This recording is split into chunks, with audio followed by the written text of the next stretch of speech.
Minsan, nagkaroon ng pagtitipon ang tatlong matatandang magkakaibigan. Sila ay mga scholar na puro abala sa buhay. Ngunit napagkasunduan nila na magkikita sila isang beses sa isang taon upang matiyak na lagi silang nakikipag-ugnayan sa isa't isa.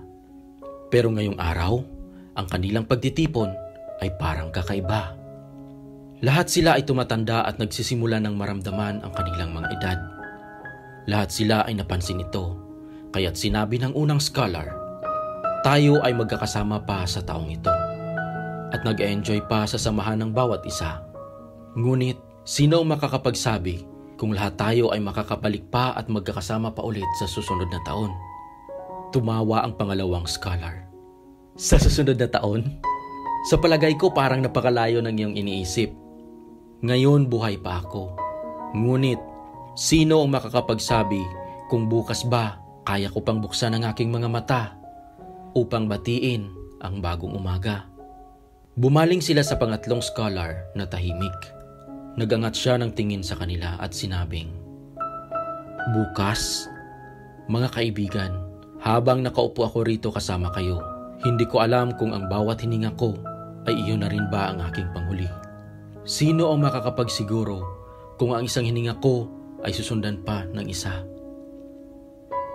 Kaibigan, ang kwentong ito ay maikli, ngunit malalim ang kahulugan.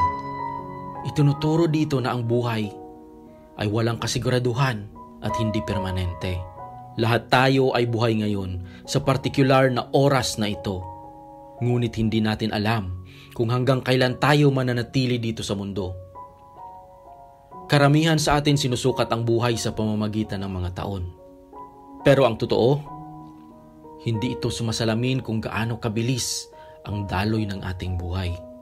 Ang isang taon ay tila isang mahabang panahon sa pag-iisip ng tao. Kaya minsan, iniisip natin na mayroon pa tayong maraming oras dito sa mundong ibabaw. Ang totoo ay baka wala na tayong natitira kahit isang taon dito sa mundo. Sapagkat palaging may posibilidad na biglang matapos ang lahat sa loob ng isang araw. Inaasahan natin na ang lahat ay magpapatuloy at walang katapusan. Ngunit ang lahat ay maaaring mawala na parang bula at walang babala.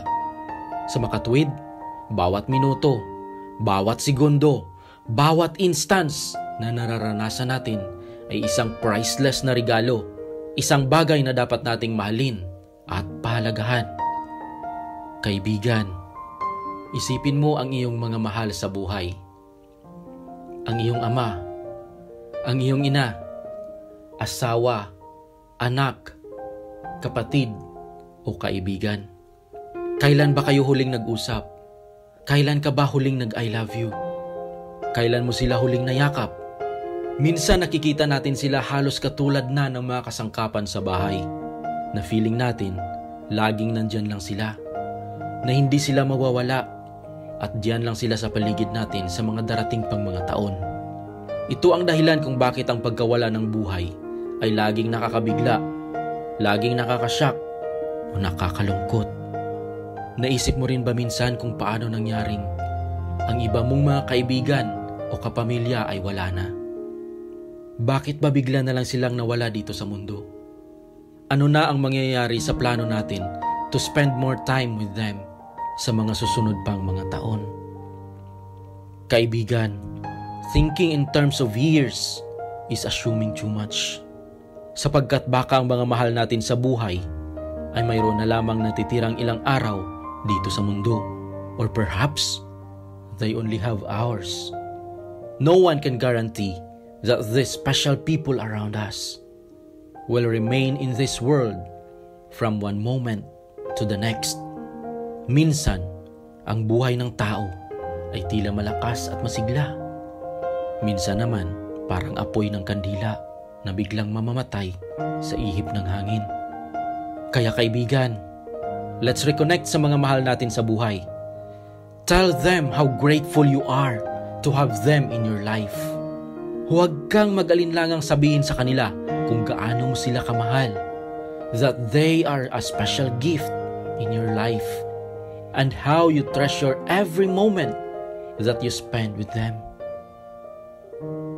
Kaibigan, gawin mo ito habang may oras pa.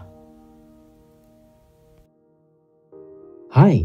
Thank you for watching Pinoy Motivation Plus. Kaibigan, naway pagpalain ka sa iyong buhay.